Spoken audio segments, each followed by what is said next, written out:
지안으로 가는 G201 도로 연변에서 여름의 산맥은 푸르고 힘찼다. 빛나는 산맥들이 하늘을 향해 고함을 지르는 듯 했는데 산맥을 돌아 나가면 한없는 벌판이 전개되었고 벌판의 먼 가장자리에서 산맥은 다시 일어서서 끝이 없었다. 지안은 압록강변의 산악분지였다. 험준한 지형에 의지해서 요새형 도읍을 여는 고대 국가의 산세가 그대로 남아서 여름의 힘으로 번들거렸다. 지안의 민가들은 비슷한 크기의 동일한 모델로 지어졌고 담장의 높이도 똑같아서 사회주의식으로 설계된 취락의 동질성을 보였고 마을에는 상업광구가 전혀 없었다. 집집마다 담장에 삼저고, 봉황새, 연꽃, 구름 같은 고구려 고분벽화의 문양을 그려놓고 있었다. 무덤 속에서 나온 문양들이 사람 사는 마을의 담장을 꾸미고 있으니 여기는 고구려 초기 400년의 강성한 도읍지다. 고구려 왕들의 전호는 유교적 세계관의 관념에 물들지 않아서 삶과 마주대하는 언어의 건강함을 보여준다. 산상왕, 동천왕, 중천왕, 서천왕, 봉상왕들은 죽어서 그 왕이 묻힌 자리의 이름을 전호로 삼아 후세에 전했다. 11월에 왕이 돌아가시니 소스림에 장사 지내고 전호를 소스림왕이라 하였다는 대목은 내가 읽은 삼국사기 중에서 가장 아름다운 문장에 속한다. 소스림은 어디인가?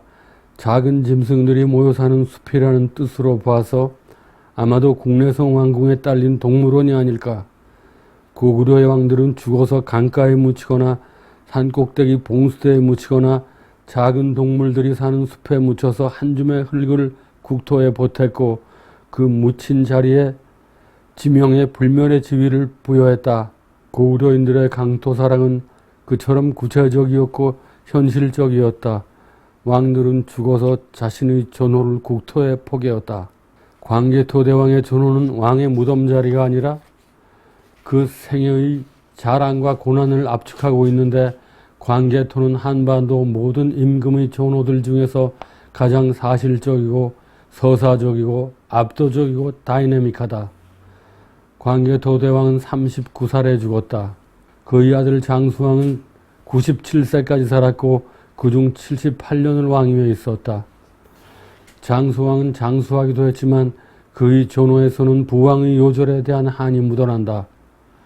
광개토 대왕의 치세에는 나라는 부강하고 백성은 편안하고 오곡이 풍성했다고 비문에 적혀 있으니 이 젊고 용맹한 임금이 요절했을 때 고구려 신민의 슬픔은 하늘에 닿았을 것이다. 지금 광개토 대왕 비는 유리로 지은 비각 안에 갇혀 있다. 이 유리 껍데기를 상상 속에서 없애버려야만 6.3m 비석의 온전한 모습이 보인다. 비석은 돌의 테두리를 대충만 다듬었고 이수가 없는 거친 자연석이다. 그 돌은 가없는 들판에서 우람한 존재감으로 광야를 압도하고 있다. 문자가 산하를 직접 마주대하고 있고 그 긴장감이 비석 전체를 휩싸고 있다. 그 자체는 획이 굵고 기교를 드러내지 않는 안정된 예서였고 역사의 들판을 향하여 직접 외치는 강력한 생명력을 뿜어내고 있었다. 문자는 시대의 들판에서 벌어진 정복과 사륙을 로망으로 바꾸어 놓는 것이 아닌가 하는 의문을 나는 감당하기 어려웠는데 비석의 1775자 문자들은 산하를 휩쓸고 간 말먼지와 눈보라가 돌에 각인되는 방식으로 전개되고 있었다. 장군총은 동양의 피라미드라는 별명처럼 크고 웅장했다. 장군총이 장수왕의 무덤이라는 설은 물증이나 기록으로 뒷받침되지는 않지만 장군총은 광개토 대왕비와 가까운 들판에서 고대적인 힘의 단순성을 거대한 규모로 분출하고 있었다. 광개토 대왕은 북진했고 장수왕은 남진했다. 장수왕은 평양으로 도읍을 옮겼으므로 평양에서 죽었을 터인데 죽어서 부왕이 묻힌 고토에 묻히려고 지안에 미리 무덤 공사를 시작했을 수도 있다. 나는 광개토 대왕비와 장군총 사이에 부자관계가 성립되기를 바란다. 그것이 역사의 로망이고 임금 부자의 홍복일 것이다. 장수왕의 장사를 치를 때 평양에서 지안으로 향하던 운구 대열의 위용을 나는 상상할 수 없지만 광개토 대왕비와 장군총의 표정은 고대적 열정의 분출로 서로 통해 있었다. 크고 거침없는 힘이었다. 지안에는 20여 개의 고구려 고분벽화가 산재해 있다.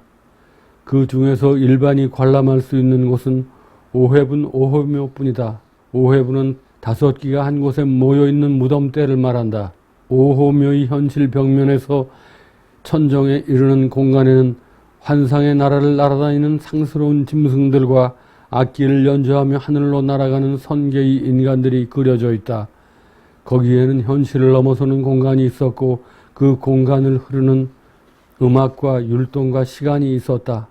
벽화 속에서 바퀴를 굴리는 남자가 현실과 저현실 그 양쪽의 시간을 건너가고 있었다. 그 바퀴는 소달구지나 마차 바퀴처럼 투박한 바퀴가 아니라 내 자전거 바퀴처럼 날렵하고 경쾌한 바퀴였다. 바퀴살은 가늘고 선명했다. 단단한 강철이 아니면 그처럼 가는 살로 하중을 받아낼 수 없을 것이었다. 그 바퀴는 술에 연결되지 않은 바퀴였고 아직 현실에 적용되지 않은 바퀴의 순수한 원형이었다. 고구려의 바퀴는 세속적 번영의 절정을 이루는 위세품이며 실용품이었던 모양이다. 무덤 속의 수많은 그림 중에서 그 바퀴는 가장 사실적이며 첨단적인 신문물이었다. 그 고구려의 바퀴가 이 세상에서 저 세상으로 흘러가고 있는데 바퀴를 쥔 사람의 동작은 경쾌했다. 도교적 초월의 연락 속에서도 고구려 사람들은 세속적 욕망의 건강함을 단념하지 않았다.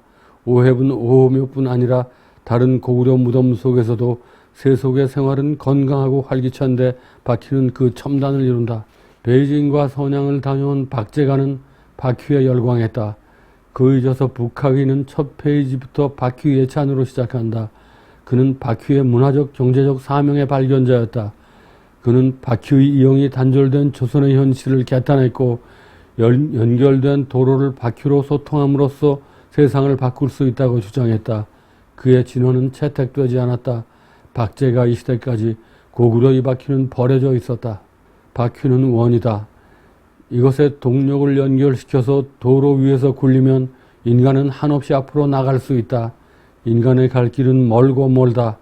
그림 속의 고구려 바퀴는 아직도 굴러가고 있었다.